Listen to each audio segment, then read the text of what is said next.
प्राचीन काल की बात है। इक्ष्वाकु वंश के राजा भागीरथ ने अपने पूर्वजों के उद्धार के लिए घोर तपस्या की।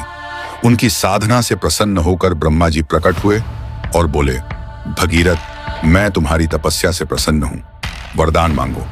तब भागीरथ ने ब्रह्मा जी से कहा, मेरे पूर्वजों की मुक्ति के लिए गंगा जी को पृथ्वी पर जाने की आज्ञा प्रदान करें। तब ब्रह्मा जी ने कहा, तथास्तु, परंतु गंगा का वेग इतना तीव्र है कि संपूर्ण पृथ्वी उसके वेग में बह जाएगी। तुम्हें ऐसा कोई चाहिए जो उसके वेग को धारण कर सके। भागीरथ ने ब्रह्मा जी से कहा, आप ही मुझे मार्गदर्शन दें। तब ब्रह्मा जी ने कहा, तुम महादेव की तपस्या करो, केवल वे ही हैं जो गंगा के वेग को अपने अंदर समाहित कर सकते हैं। भागीरथ ने ध्यान लगाया और देवादिदेव महादेव की आराधना की। कई वर्षों की कठोर तपस्या के बाद शिव जी प्रकट हुए। भगीरथ ने विनती की, त्रिलोकीनाथ, कृपा कर गंगा को अपनी जटाओं में धारण करें ताकि वह धीरे धीरे पृथ्वी पर उतर सके।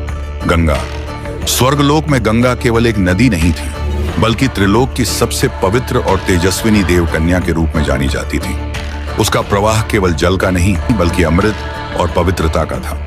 जब ब्रह्मा जी ने गंगा से कहा, तुम्हें मानव कल्याण के लिए पृथ्वी लोक में जाना होगा, तब गंगा सोचने लगी, मैं अमृत धारा हूं, मेरा वेग कौन रोक सकता है? मैं संपूर्ण पृथ्वी को बहा दूंगी। लेकिन जैसे ही गंगा स्वर्ग से पृथ्वी पर तेजी से उतरने लगी, तब शंकर भगवान ने अपनी जटाओं में गंगा जी को समेट लिया। गंगा घंटों फिर दिनों तक वहीं उलझी रही।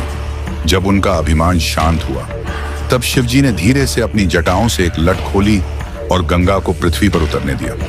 उस दिन से गंगा शिव के सिर का दिव्य आभूषण बन गई। वे केवल नदी नहीं रहीं, बल्कि शिव के मुकुट की शोभा और उनके तप का प्रतीक बन गई।